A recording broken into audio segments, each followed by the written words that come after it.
It's so much safer, and you're less likely to have any complications or risks. My name's Jenny, I'm a dental nurse. I came because I wanted my tear troughs filling and I wanted my cheeks kind of pumping up again. I originally came, I'd had my lips filled by a non-practitioner, so I had a lot of filler that had drifted. So she had to dissolve them, then refill them, and then, so it's been a bit of a journey.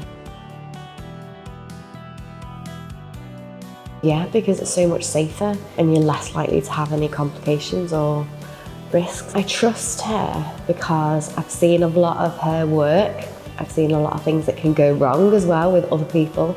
So if you're going to be putting something in your face, you want it to be in the right place.